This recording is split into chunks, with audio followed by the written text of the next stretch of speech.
I don't think you can go anywhere in San Francisco and not have someone talk about Joe Montana. He made this city. When he came to town, he made winners out of it. What were the 49ers before Joe? He did not have a sense of arrogance about him. He was a family man. He had this charismatic quality to him. He's somebody you want your kids to grow up to be like. Things that sticks out in my mind, how cool Joe Montana was under pressure.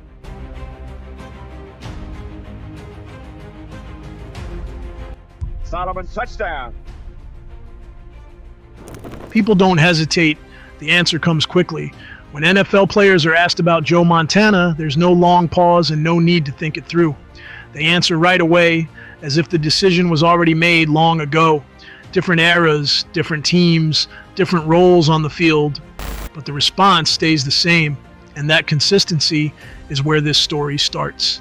This guy, especially in those pressure situations, was just unbelievable. You've got to stop Joe on the first drive. You've got to stop Joe on the last drive. So there's 2 seconds left, and Montana will get one throw. Here's Montana throwing for the end zone. Right place, he got it! Touchdown, 49ers! Joe Montana never expected to lose. He expected to win every game that he played. He has the ball. Montana rolling out the right, looking toward the end zone, throwing under pressure, throws his pass, caught by Clark! Clark got him, touchdown!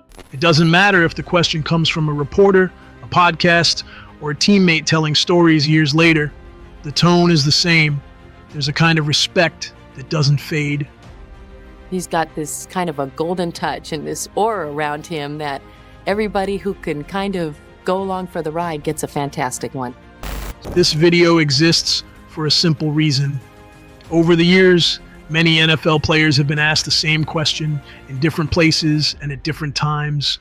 The answers were never planned and they were never connected to each other. Those moments were scattered across interviews, locker rooms, sideline clips, and old footage. On their own, they feel small, but when you put them together, a clear picture starts to form. Some answers came right after tough losses. Others came years after retirement when the emotions had settled, but the message stayed identical.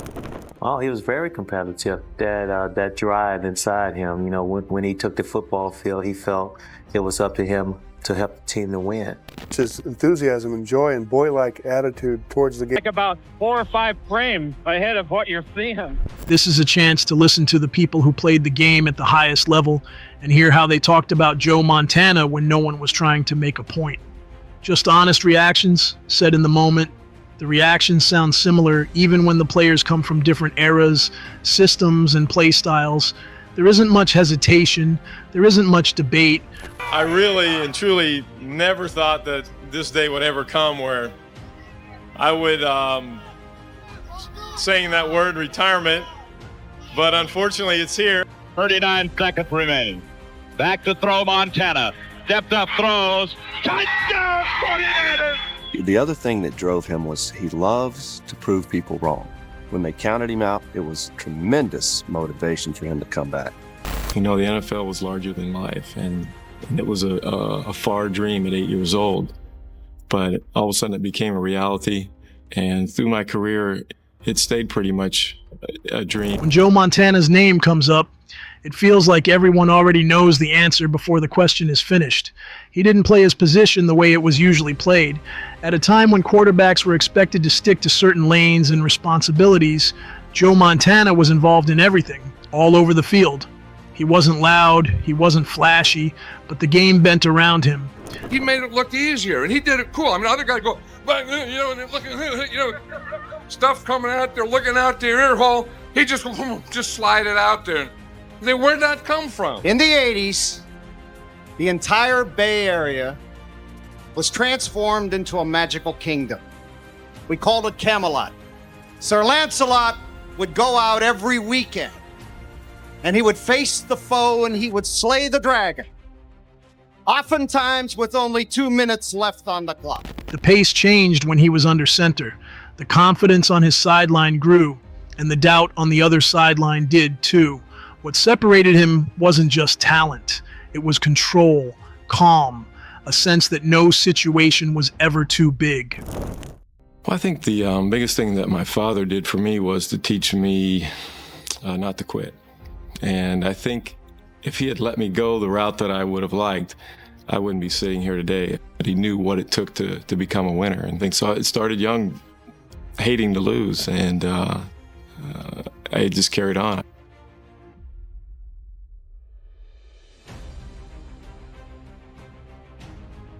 Just was like a flashback. I could see him as a little kid coming off the field the first time with that uniform that was too big for him. Once he started moving, the game began to shift. What looked controlled a moment earlier could turn into chaos very quickly.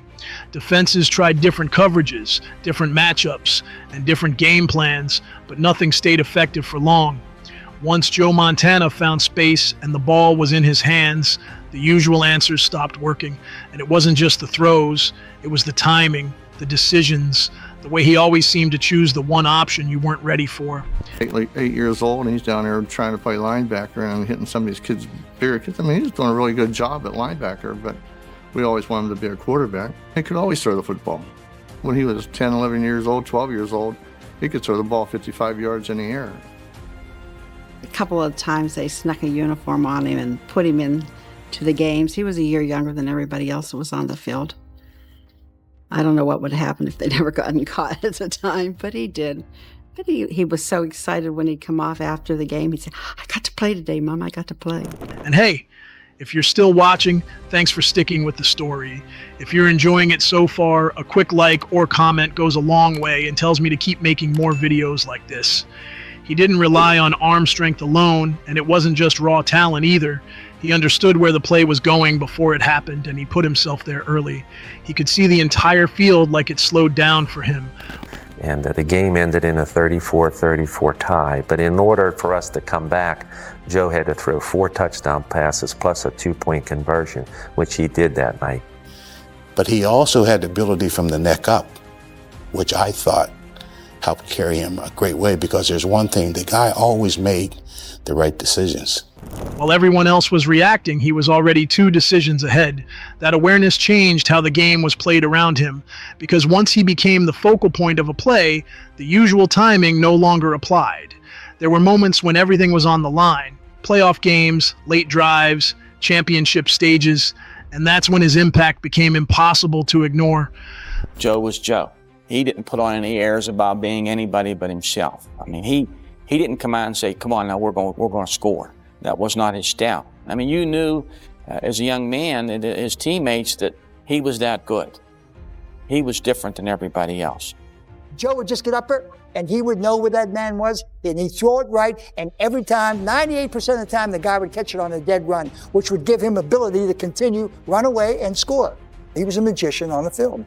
The pressure didn't change how he played. The huddle didn't panic. The sideline didn't panic, because Joe Montana didn't panic. In those situations, he didn't need to do anything extra. He just did what he always did, and it was enough. And over time, those moments stacked up until they became his legacy. The respect didn't come from highlights or headlines alone. It came from the long nights spent in film rooms trying to game plan for him, and from realizing on game day how little room there was for mistakes. Even players who never shared the field with him still studied him, still learned from him, still spoke about him like a standard you measure yourself against. I knew from that minute that this is where I wanted to be. And you know, you go into the stadium and you think of all the ghosts who are there, the tradition, and being a part of that meant a lot to me. And I thought, what do they want, a miracle from this kid? Well, 6 minutes and 2 touchdowns. There's no way. He hasn't practiced. He hasn't even warmed up. And now they're putting him in. Away from the noise and the attention, he was never trying to build an image. He showed up, prepared, played the game his way, and went home. The same approach followed him off the field. There was nothing exaggerated about how he carried himself. What people saw was simply who he was, and that stayed the same no matter how big his name became. In the end, the question comes back one last time. After all the years, all the games, and all the voices, it's still the same conversation. The answers don't drift, they don't change with time, and that consistency is what places Joe Montana where he's remembered today. When you come home, it doesn't matter what you've done or how bad you've played, or they don't care. They still want to kick you and punch you and jump on you and wrestle with you, and they want you to read and do those things. And it's the only form of reality that you really have. The most frustrating part about all that is, Joe would come, we would come back, win the ball game, show up Monday for practice, and there he is again, you know, second or third team quarterback. And I think a lot of the players even started to question, you know, how can they do that to Joe? He became part of my family. We shared laughter, we shared tears.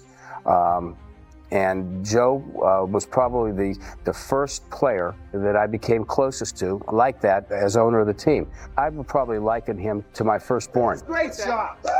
Great shot, guys. It was his football team, and it was his leadership, and it didn't make a difference to him who scored the points and who made the yardage as long as we won the national championship. And we did, and we deserved it.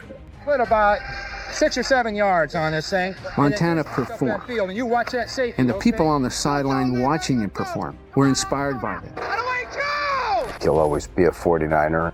He is to San Francisco what a lot of the great landmarks are. The cable car and Trans-America Building and the Golden Gate Bridge, and then there's Joe Montana.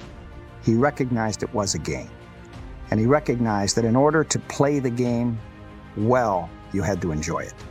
And he recognized that not only did he have to enjoy it, but everyone around him, upon whom he relied, had to enjoy it as well. So he kept it loose. He was never down. You could always count on him coming through at the last moment. He's the best 2-minute quarterback there ever was. Cool, collective, takes his time when he throws the ball. The way he played, it was just magical to watch him. He's a hero in his own time. And he was also pretty darn cute. He had a spirit, like he didn't want to lose. He was the epitome of the underdog. It was Super Bowl 16. He was number 16. We love Joe Montana! I think the things that I used to like the most is when he got like really excited and he would like just jump up and down and run all over the field with his hands up in the air. When he puts up his hands, that's like Joe Montana. My favorite Montana moment by far is the cat. He came to play football, and he just came through in the end, and he won. And that's how he's going to come down. He's going to come down as the ultimate winner. In Super Bowl 16, Joe basically managed, directed, and moved the team. We depended on real... You know, one is only a winner. And, you know, I mean, no one's ever run around yelling, we're number two, we're number two. You know, I mean, it's just, we're number one. And 4 times in his professional life, he was number one. Montana drops back, short drop, fakes once. He's going to run it himself. He's in at the end zone. Touchdown, 49ers! And so he knew he was in against a great quarterback in Marino. Marino had gotten all the attention. And so Joe was at his very best because of it.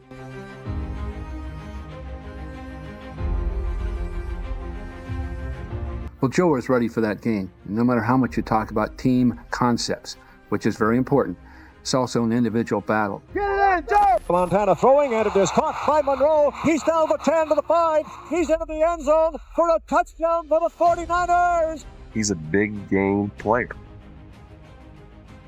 When Joe Montana came out on the field, there was the excitement. There are certain players that bring that, the anticipation. Mays was like that. You anticipated. You knew he was going to do something. What it was, you weren't sure, but it was going to be something that had an impact. He was just on fire. He'd been there before. He was very calm with it. He had been in the offense 3 additional years, so he knew exactly where everyone was. We came into the huddle and I was like yelling and screaming, come on, let's go. Let's get it going. This is the biggest drive of my life. If we want the ring, we got to go out and get it.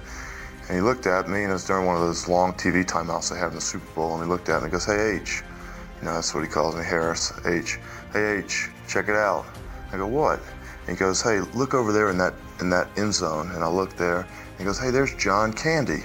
And I go, John Candy? And sure enough, John Candy's sitting there eating some popcorn. And I look at him, and I look at the clock, and, you know, there's 3 minutes to go in the game, the biggest game of the year. And he's so relaxed that, and then all of a sudden the TV timeout ended. And next thing I know, we're marching down the field for the winning drive. Everybody knew that Joe was a winner. Joe, somehow he'd find a way to win. In fact, a little anecdote of that ball game, we scored. Jimmy Breach kicked a field goal with just a minute, it was a few minutes to go, 3 minutes to go or so. And Chris Collinsworth, a wide receiver for us from Florida, came over and gave me the old elbow and said, hey, Sam, I think we may have left too much time on the clock for number 16. Joe back to throw, steps up, throws, out here for Rice. He has it at midfield, goes out of bounds at about the 46. It got to a point where he had so much confidence, he knew he was going to do it. The players that were in the huddle knew that he was going to do it. The fans in the stands knew he was going to do it. And where it becomes the ultimate is when the other team knows he's going to do it. If this video brought back memories of watching Joe Montana play, let me know in the comments. I'd love to hear your stories, and if you haven't already, don't forget to like the video and subscribe so you don't miss the next one.